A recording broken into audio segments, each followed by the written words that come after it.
No problem. Thank you very much, Benjamin, for the introduction. I will do my best definitely to whiz through, but just to quickly introduce myself. So my name is Moira and I've worked in human resources for the last 10 years. I've got a bachelor's degree as well as a postgraduate in human resources. This was my chosen field, and I've always just worked in corporate environments. So I've done various roles in human resources and worked for various companies. But also I have my own consultancy company where I support organizations, some which are in Zimbabwe, but a lot of them in the UK on a number of different things. But it seems what I get a lot is around policies and procedures. I also do mentor people of color in the UK, particularly I found myself mentoring millennials more around salary negotiations, performance management discussions, recruitment, getting the right job that you're looking for, and even just interview skills. Okay, so just to quickly whiz through my section, and it will definitely echo what everybody else has been talking about. You'll notice a common thread as I go through my presentation, which is communication.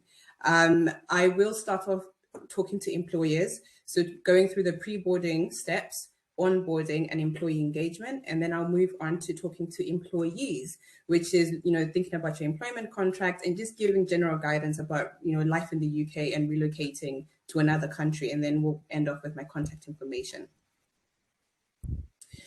So as an employer, when you're thinking about, if you're recruiting international candidates, you've got to realize you're not only just welcoming somebody to a new company, which presents its own challenges within itself, you're also introducing somebody to a completely new city, a completely new country, as well as a culture.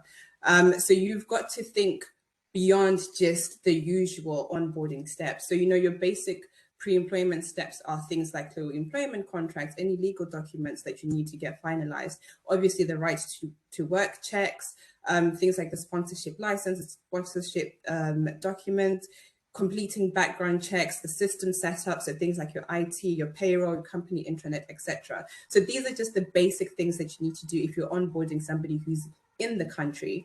But now you need to think about the additional pre-employment steps, and I'm quite happy that Rufaro went into a lot of detail about this. Human interaction, which talks about the theme of communication. Now, if you think about it, if you are in a different country and you're completely relocating, even if I was to say to the States, you need somebody that you can talk to, who can give you assurance. You're going to have a lot of anxiety that you're relocating. You need somebody who's going to reassure you. You're going to have 1,000,001 questions, not just only about your actual job, but you also have to think about, where am I going to live? For example, if you're going to be providing accommodation to this person, they'll want to understand where they're going to live, which city do they go to, things like transport, how do they get from point A to B? They have 1,000,001 questions. So it's very important to always keep that line of communication active. So whether you decide to have some one-point person or there's a team available, depending on the size of your business, I would highly recommend that. Set up a buddy system, and Rufaro actually talked about this. I was quite happy to hear her mention this as well. So think about somebody who's gone through a similar situation in your company, someone who's successfully relocated. So think about who that buddy would, who the appropriate buddy would be for that individual. Create an onboarding schedule. So think about, okay, when they actually start their employment, what does day one look like? What does week one look like? What does month one look like? Create an actual schedule that you can share with the individual. Again, they're going to have a lot of anxiety about relocating to a new country and starting a new with a new company. So at least if they have an idea of what they're going to be doing within the first month of employment, that at least helps to alleviate their fears. Create what's called a digital care package. Now, this will vary depending on the size of your business and obviously the revenue that you have. So if you know, for example, you recruit constantly from Zimbabwe, I'm pretty sure you know some of the standard questions that you get. Create an FAQ document. You can have one of the administrators in the team or yourself create one, put it in PDF document that you can share with new hires. Pull together all of the how-to articles, so things like opening a bank account, applying for your national insurance, understanding credit. Again, this will also feed into the FAQ document. So you will know, based on the questions that you're getting constantly, what are the type of things that people like to know up front. I would always advise providing useful links such as the ACAS, which is the Advisory, Conciliation and Arbitration Service website. That way people can start to get an understanding of the UK employment law and work practices. Money Saving Expert is an amazing website that we should, I mean, if you're financially savvy, that's good for you. But Money Saving Expert is an amazing website where people can go to and kind of get an understanding of the UK financial system. For example, again, I'll use Zimbabwe just because I'm Zimbabwean and a lot of people that I am aware of are recruiting from Zimbabwe.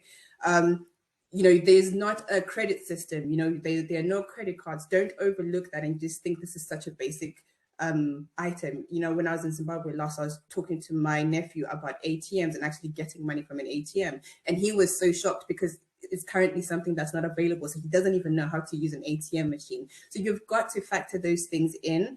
So definitely Money Saving Experts to help with the finance side of things. So links to the city that they'll be residing in. Again, if you're offering accommodation, just help them to get familiar with their surroundings. Give them a bit of reading before they actually, you know, get on a plane and come to the UK. Where are they going to be staying? Are there any historical landmarks in the city? Where do they find public transport information? Places to buy groceries, healthcare facilities, restaurants, pharmacies, getting a SIM card, all of these different things. And any other material that you think would help them, basically, just to start to get to grips with their new life in the UK. Okay, so when we say an onboarding schedule, this is what I would expect loosely for an employer to have for their new joiners. And this may change. You know, your day one activities don't necessarily have to always be all of these items. It may be you may, you know, cover some things in week one or in month one. It's really up to you. But in day one of employment, when they actually start, not when the day that they actually arrive, so they should have either, you know, a manager or an HR induction to talk about the company, you know, about them, the vision, the mission, the values, talk about pay and their payday, how pay is calculated, when the cutoff dates are. Ultimately, this person is coming to try and earn a living. So they'll want to know when they're going to start receiving their money. Talk about the benefits. Again, you're trying to just help them and sell. You're not only selling the company, but you're also selling just the life in the UK, whether it's, you know, annual leave requests, pension, life insurance, all of the different benefits that the company offer. Company culture. So this is quite a big piece. So with company culture, for example, what I've noticed having consulted in Zimbabwe is we're used to, you know, the hello ma'am, hello sir, you know, you don't call elders by their first name, you call them Mr., you know, so and so. Whereas in the UK, they may have their manager who's younger than them. That's a big, you know, cultural adjustment. You know, you have somebody who's younger and you're calling your manager by their first name, you're calling her Sarah, and you're used to, you know, in Zimbabwe, you call somebody Auntie Sarah. These are all of the different types of things that you're going to have to try and explain to this individual. Give them a tour of their work location, get them to meet and greet their team. Obviously, you've got your health and safety, your IT and your systems inductions. Within week one, you should have really a one-to-one. The manager and the employee should have a one-to-one. Set out clear job expectations. It's one thing, of course, to have a phone conversation whilst you're going through the pre-boarding stage to explain to somebody this is what you're going to be doing. These are your duties, but to actually sit down with somebody face to face and talk to them and reassure them that what you explained to them during the pre-boarding phase is exactly what's going to be happening. Talk about your communication preferences. So for example, things like, you know, if you're trying to make an annual leave request or you want to change something in the rota, as a manager, you know, when do you want to have received that information by, you know, how flexible are you, ways of working, and just agree, you know, what intervals you're going to catch up with your employees. I would also then suggest actually physically introducing the new employee to their buddy. So this person is going to be the go-to person. So naturally, when you join a company, right, you gravitate to somebody. You don't always want to go to your manager to ask them every question that pops up into your head. But at least if you have somebody who's your peer, you can go to them over like the silliest of things, you know. I can't even think of an example at the moment, but I wouldn't want to be going to my manager every time just saying, where's a piece of paper? At least, you know, this is what you can use your buddy for. And if it's somebody who's also gone through the process, successfully of relocating to the UK, they're going to have 1,000,001 questions like, how did you find it? How do you find, working for the company? So what do you do outside of work? How do you socialize? Where do you go? And things like that. Again, you're just trying to help them to now start integrating into the UK life. Of course, they need to go through their policies and procedures and any compliance related matters.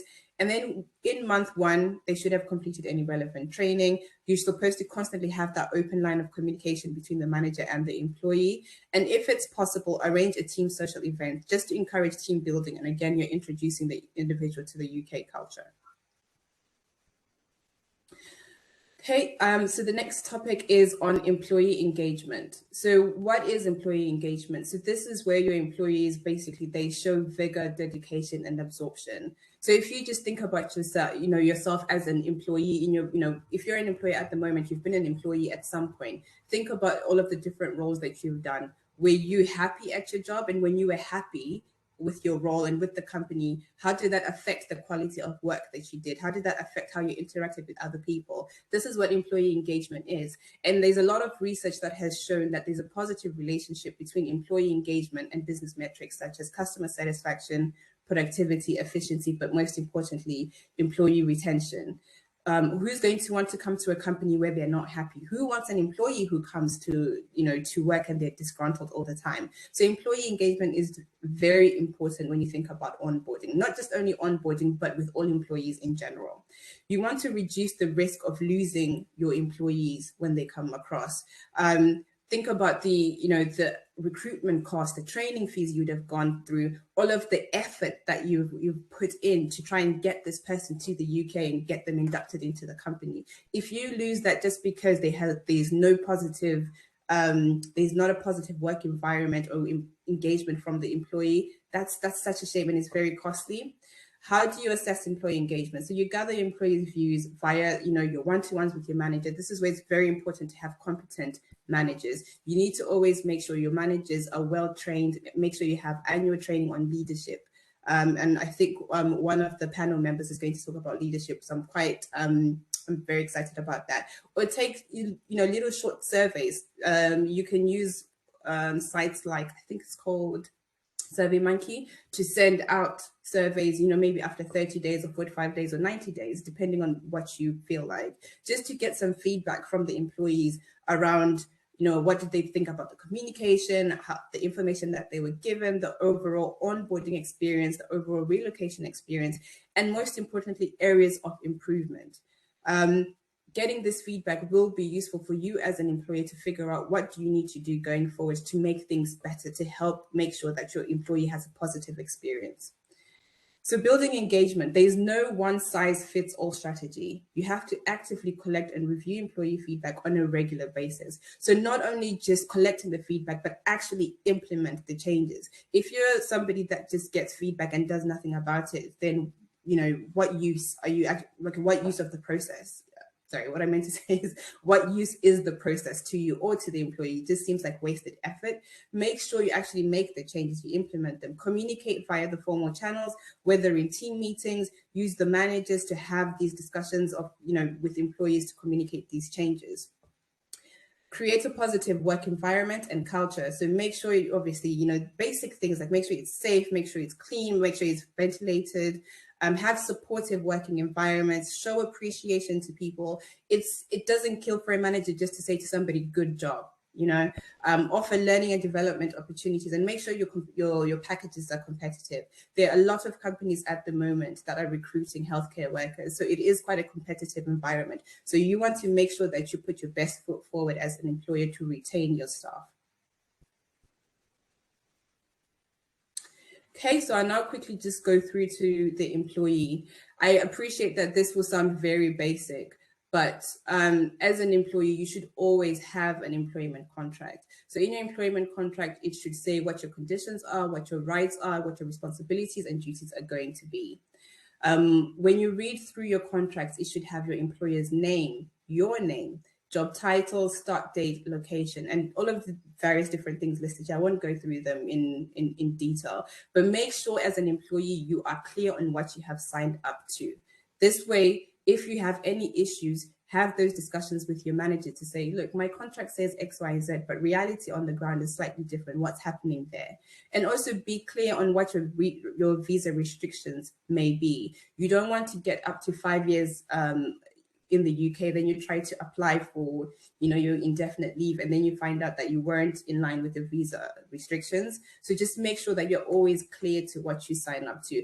I can appreciate, for some people, they're so eager just to come to the UK and settle here that they'll just sign and not read the documents properly. Make sure that you do. And just just some final points around, settling in the UK. So familiarize yourself with the policies or the location of all the company policies where they're stored. You don't have to know each and every single company policy by heart, but at least if you know, okay, if I ever need to look for the health and safety policy or the grievance policy, etc., where can I find it?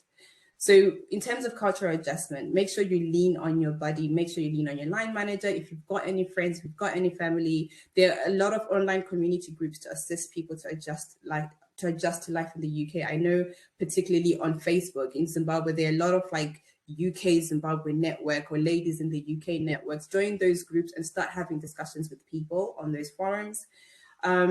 Make sure that you complete your duties in line with your contract of employment and job description. So yes, you've come to the UK. Some of the work practice, I'm not saying it's for everybody, but some of the work practices that I've seen in Zimbabwe would just never fly here in the UK. I'm really sorry to say.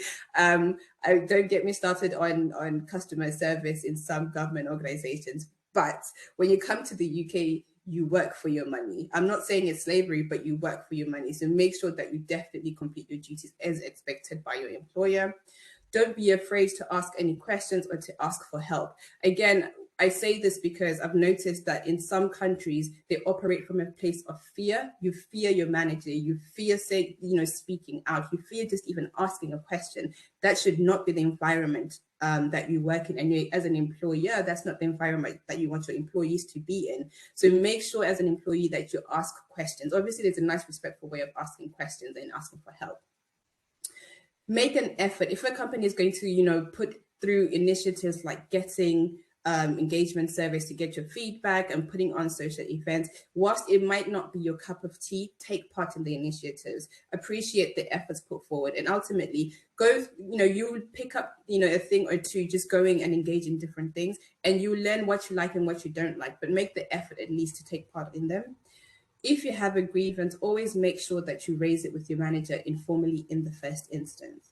Again, this is where lines of communication are important. And if you feel that you've exhausted all of the informal methods, then you obviously look to your grievance policy and you follow that through. I would always recommend individuals to familiarize themselves with the ACAS website. So this is a government body that was created particularly to focus on employee relations. So it offers advice. So I've put a screenshot of what the website looks like, and it offers advice on a number of different issues. So it's not just for employees only, but employees can use it as well.